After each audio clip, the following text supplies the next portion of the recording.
बिस्मिल्लाहिर्रहमानिर्रहीम। अस्सलाम वालेकुम स्टूडेंट्स, क्या ठीक है आप लोग। तो myself Shatif Khan partial differential equation की न्यू यूट्यूब लेक्चर के साथ मैं हाज़िर हुआ हूँ। तो लास्ट लेक्चर में हमने काम किया था कि हमारे पास वन डायमेंशनल वेव इक्वेशन थी बेटा। इस वेव इक्वेशन का हमने सोल्यूशन फाइंड आउट किया था कि हमारे पास कौन सा सोल्यूशन आ गया था बेटा, कि हमने जो इसका एग्जैक्ट सोल्यूशन फाइंड आउट किया था कि u of x T which is equal to c1 cos p(ct) plus c2 sin p(ct) into c3 cos px plus c4 sin px। ये हमारे पास क्या आ गया था बेटा, हमने उसका सॉल्यूशन फाइंड आउट कर दिया था। अब हमारे पास c1 c2 c3 c4 क्या थे बेटा, ये हमारे पास कांस्टेंट थे। इन कांस्टेंट्स की वैल्यूज़ हमने क्या करनी है बेटा, फाइंड आउट करनी है, और हमने इनकी वैल्यूज़ पुट आउट करनी है, अपना कंप्लीट सॉल्यूशन फाइंड आउट करना है। हमने सॉल्यूशन फाइंड आउट किया था ये हमारे पास। अब हम इसकी बाउंड्री कंडीशन और इनिशियल कंडीशन में ये हमारे पास कांस्टेंट्स की वैल्यूज़ फाइंड आउट करेंगे और हमारे पास उसका सॉल्यूशन आ जाएगा बेटा। तो अब हमारे पास सबसे पहले क्या था बेटा, कि हमने क्या कहा था कि हमारे पास ये हम पहले boundary condition values put out करते हैं बेटा। जो फर्स्ट बाउंड्री कंडीशन, तो हमारे पास फर्स्ट बाउंड्री कंडीशन क्या थी, u of x zero, sorry u of zero T. Mean हमारे पास सोल्यूशन किस फॉर्म में होता था, u ऑफ एक्स टी। अब जिधर जिधर एक्स है उधर उधर ज़ीरो पुट आउट कर दे बेटा। u of zero t which is equal to हमारे पास क्या आ जाएगा बेटा, ये तो एज इट रहेगा c1 cos p(ct) plus c2 sin p(ct). ये हमारे पास आ गया था। अब c3 cos 0 1 होता है बेटा, प्लस c4 sin 0 0 होता है, तो प्लस 0 लिखने की ज़रूरत ही नहीं है। तो हमारे पास सोल्यूशन किस फॉर्म में आ गया था, u of zero t which is equal to c3 into c1 cos p(ct) plus c2 sin p(ct) is equal to zero. क्योंकि इनिशियल कंडीशन में हमारे पास क्या था कि ये किसके इक्वल है, ज़ीरो के इक्वल है। तो अब ये सारा सोल्यूशन तो ज़ीरो के इक्वल हो नहीं सकता, ये सारा सोल्यूशन हमारे पास ज़ीरो के इक्वल हो नहीं सकता। तो हमने क्या कहा था कि ये c3 किसके इक्वल है बेटा। देन अब दो नंबर हों, दोनों का प्रोडक्ट ज़ीरो आ जाए तो उनमें से एक आध नंबर ज़ीरो होता है। तो हम क्या कहते थे कि ये दोनों तो ज़ीरो हो नहीं सकते, उनमें से एक आध नंबर ज़ीरो है। तो हम क्या कहते थे कि let c3 is equal to zero. तो हमारे पास सोल्यूशन किस फॉर्म में आ गया था, ये सोल्यूशन हम लेकर चल रहे थे ना। ये सोल्यूशन तो u of x T which is equal to c1 cos p(ct) plus c2 sin p(ct), और हमारे पास क्या आ गया था बेटा, c3 तो ज़ीरो हो गया था, c4 sin px। ये हमने क्या कह दिया था कि ये हमारे पास a/1 सोल्यूशन आ गया था। अब दूसरी कंडीशन पुट आउट करते हैं बेटा।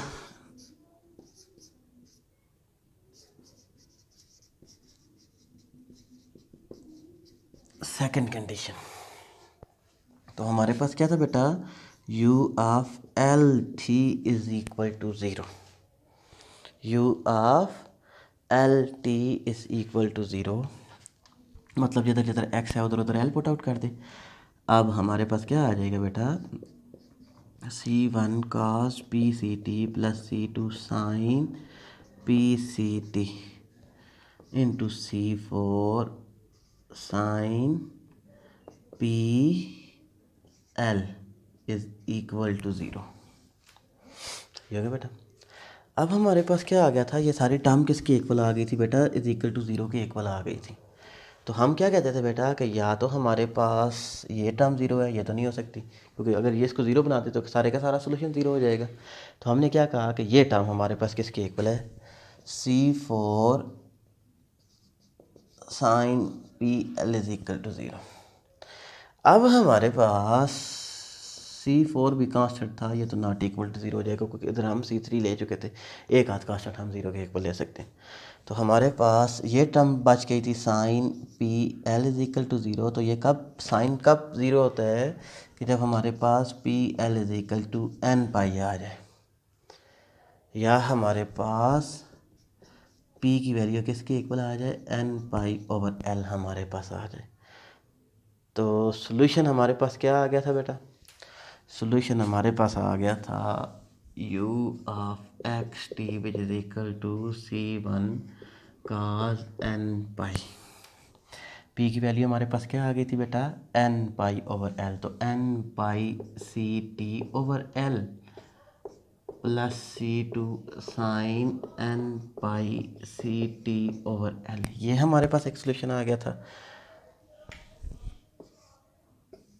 इनटू अब हमारे पास नेक्स्ट क्या था बेटा, हमारे पास नेक्स्ट सोल्यूशन आया था सी फोर साइन पी की वैल्यू क्या आई थी, n pi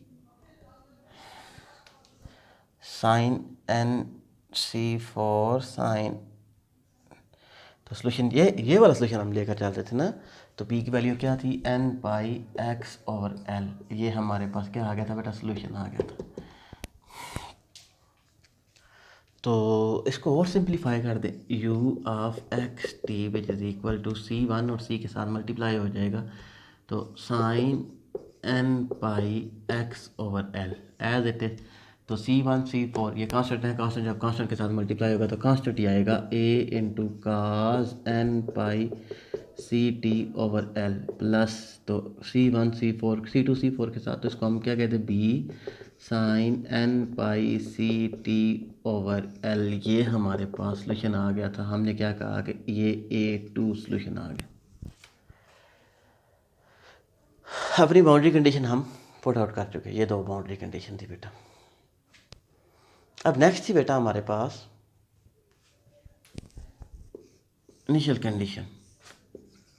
now by using initial condition we will get that. तो हमारे पास क्या था, partial u by partial t with respect to t। पहले इसको डिफ्रेंशिएट करें, sine N pi x over l into हमारे पास क्या आ जाएगा, minus a cos N pi C T over l into n pi c over l. ये हमारे पास आ गया था, प्लस बी काज N pi C T over l dot n pi C T over l. ये हमारे पास आ गया था बेटा। इसको हमने क्या कर दिया, डिफरेंशिएट कर दिया। अब हमारे पास क्या था, दो कंडीशन थी ना, at t is equal to zero पर इसको डेरिवेटिव फाइंड आउट करने। तो partial u by partial t which is equal to sine N pi x over l. तो हमारे पास क्या था, t is equal to zero. तो सॉरी, जब इसको डिफरेंशिएट करेंगे तो ये हमारे पास क्या आ जाएगा, साइन आ जाएगा ना, काज का डेरिवेटिव माइनस साइन होता है, साइन का डेरिवेटिव। तो ये हमारे पास ज़ीरो हो जाएगा, minus a into zero plus b into ये काज वन हो जाएगा। तो हमारे पास क्या बचेगा बेटा, तो b n pi c over l. तो ये हमारे पास किसके इक्वल था बेटा, partial u over partial t is equal to zero at t is equal to zero पर। तो इधर से हमारे पास क्या आ गया बेटा, इसको तो हम ज़ीरो रख नहीं सकते। अगर इसको ज़ीरो रखेंगे तो ये सारे का सारा सोल्यूशन क्या बन जाएगा बेटा, ज़ीरो बन जाएगा। हमें नॉन ट्रिवियल सोल्यूशन चाहिए, ट्रिवियल सोल्यूशन तो हमें नहीं चाहिए। तो क्योंकि जब हमें पता है कि बेटा कि जब एक से ज़्यादा टर्म्स मल्टीप्लाई हो रही हैं तो उनमें उनका आंसर ज़ीरो आ जाए तो उनमें से एक का टर्म ज़ीरो होती है। तो हम इधर क्या कह देते हैं कि लेट बी हमारे पास किसके इक्वल आ गया था, ज़ीरो के इक्वल आ गया था, क्योंकि हमने अपने सोल्यूशन को फाइंड आउट करना था। जो हमारे पास कांस्टेंट थे C1 C2 C3 C4, उन कांस्टेंट्स की वैल्यूज हमने फाइंड आउट करनी थी। तो सोल्यूशन हमारे पास क्या बन गया था बेटा, u of x T which is equal to sine N pi x over l. ये हमारे पास आ गया था into a cos N pi C T over l. ये हमारे पास आ गया था बेटा। अब n हमारे पास क्या था बेटा, n की वैल्यू थी ये हमारे पास n is equal to 1 2 3 4 up to so on, ये चल रही थी। अब हमारे पास सिर्फ क्या चीज़ रह गई थी बेटा, एक इनिशियल कंडीशन रहती थी और एक हमारे पास क्या था बेटा, तो इसको हम क्या कह सकते थे, कि u of x T which is equal to sine N pi x over l. तो ए एन चल रहा था ना बेटा, तो हम क्या कहते थे कि ये हमारे पास बहुत ज़्यादा सोल्यूशन है। एन की वैल्यूज जब हम चेंज करते जाएंगे तो a N into cos N pi C T over l, ये हमारे पास आ गया था। तो इसको हम क्या कहते थे कि ये हमारे पास सोल्यूशन कौन सा आ गया था बेटा, A2 और A3 हमारे पास आ गया था बेटा। इसको हम क्या कहते थे, सोल्यूशन A3 हमारे पास आ गया था। लास्ट कंडीशन थी बेटा u of x 0। Boundary condition थी u ऑफ x 0 किसके इक्वल है, f ऑफ x की।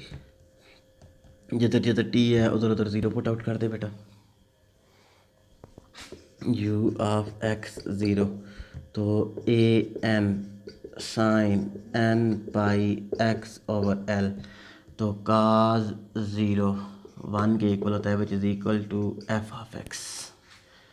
तो हमारे पास क्या आ गया था बेटा, इधर तक हम आ गए थे sine n pi x over l which is equal to f of x। cos सारी टर्म 0 हो जाएगी, cos 0 1 होता है। तो अब बेसिकली हमारे पास सिर्फ एक कांस्टेंट बचा था बेटा, a n for n is equal to 1 2 3 up to so on.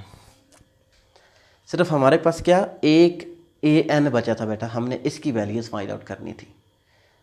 तो इसकी वैल्यूज़ फाइंड आउट करने के लिए हमारे पास क्या था बेटा, लास्ट कंडीशन तो हमने पुट आउट कर दी थी। तो अब हमने क्या करना था बेटा, ए एन की वैल्यूज़ फाइंड आउट करने के लिए हम क्या कहते थे बेटा, इसको मल्टीप्लाई कर दे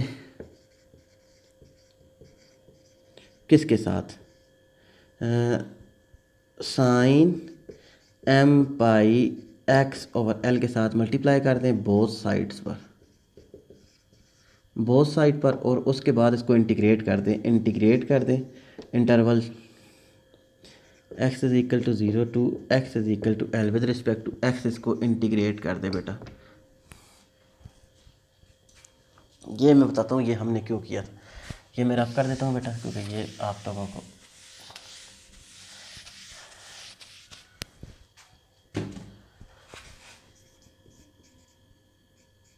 ये सोल्यूशन हम लेकर चले थे बेटा। अब हमने क्या किया था बेटा कि a n sine N pi x over l dot sine m pi x over l integrate 0 to l with respect to d x which is equal to, हमारे पास क्या था बेटा, f of x 0 to l f of x into sine m pi x over l d x.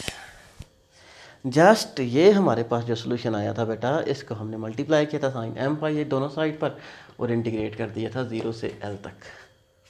तो बेटा आप लोगों ने एक्सरसाइज की होगी, एस.एम. यूसुफ की बुक थी बेटा हमारे पास, साइन एन पाई एक्स और हमारे पास sign m pi x over l. तो हमारे पास या तो ये किसके इक्वल होता है, एल बाई 2, या हमारे पास 0 के, तो if m is equal to n और if m is not equal to n. ये एक फार्मूला था बेटा हमारे पास 5.3 में, ये फार्मूला मौजूद था। एस.एम. यूसुफ की बुक कैलकुलस एनालिटिकल ज्योमेट्री 5.3 में ये हमारे पास क्या था बेटा, एक फार्मूला था कि sine m pi x over l sine N pi x, ये किसके इक्वल होता है कि जब हमारे पास एन, ये एन क्या कर रहा है बेटा, वेरी कर रहा है। एम तो फिक्स्ड नंबर है, एन वेरी कर रहा है from 0 to 1 to 3 up to so on, 1 2 3 up to so on. अब एम एक फिक्स्ड नंबर है, लेट्स सपोज कि एम क्या है, 100 है।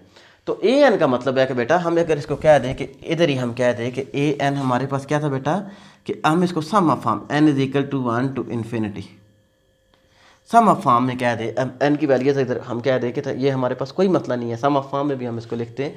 तो sum of form n is equal to 1 to infinity तक हम मूव कर रहे थे बेटा। तो अब sine N pi x over l sine m pi x over l, तो अब हमारे पास ये किसके इक्वल था, एल बाई 2 और एम। तो एम क्या था बेटा, फिक्स्ड नंबर था। कहता है कि जब हमारे पास लेट्स सपोज कि एम 100 है, तो जब साइन काफ़ी ज़्यादा इंटीग्रेशन थी, ये इस साइड को हम क्या कहते थे कि ये काफ़ी ज़्यादा इंटीग्रेशन थे और इंटीग्रेशन का सम जा रहा था। तो मतलब m n is equal to 1, फिर एन इज इक्वल टू 2 पर अलग integration, n is equal to 3 पर अलग इंटीग्रेशन। तो हम क्या कहता था कि m is not equal to n, तो ये सारे इंटीग्रेशन क्या हो रहे थे, 0 0 प्लस 0 प्लस 0। और अब हमारे पास n is equal to m पर तो हमारे पास क्या वैल्यूज दे रहा था बेटा, तो उसके लिए हमारे पास वैल्यूज दे रहा था L/2 AN summation n is equal to 1 to infinity. तो अब हमारे पास क्या था, सिर्फ एक वैल्यू रह गई थी ना AN, क्योंकि हमारे पास n is equal to m था। तो इस सम आपको हम ख़त्म कर देते थे, which is equal to 0 to L f of x sine m pi x over L dx। तो अब हमारे पास इधर सिर्फ AN की वैल्यू चाहिए थी, क्योंकि L/2, तो दूसरी साइड पे मल्टीप्लाई होगा तो 2/L 0 to L f of x sine m pi x over L। तो ये हमारे पास क्या आ गया था बेटा, जब ए एक्स की वैल्यूज इस सोल्यूशन में वैल्यूज पुट आउट कर दें ए एन की, जस्ट इसमें वैल्यूज पुट आउट कर दें, तो ये हमारे पास क्या आ गया था, this is the solution of wave equation, particular solution of wave equation, complete solution of wave equation. हम इस सोल्यूशन से लेकर चले थे, हमने बाउंड्री कंडीशन, चारों की चारों बाउंड्री कंडीशन, चारों की चारों इनिशियल कंडीशन हमने वैल्यूज पुट आउट की, और हमारे पास ए एन जब उसमें पुट आउट करेंगे तो हमारे पास क्या आ जाएगा, जनरल सोल्यूशन आ जाएगा। तो आई थिंक आप लोग ये दोनों वीडियो देखें तो आप लोगों को ज़्यादा मोर क्लियर हो जाएगा। अल्लाह हाफिज़।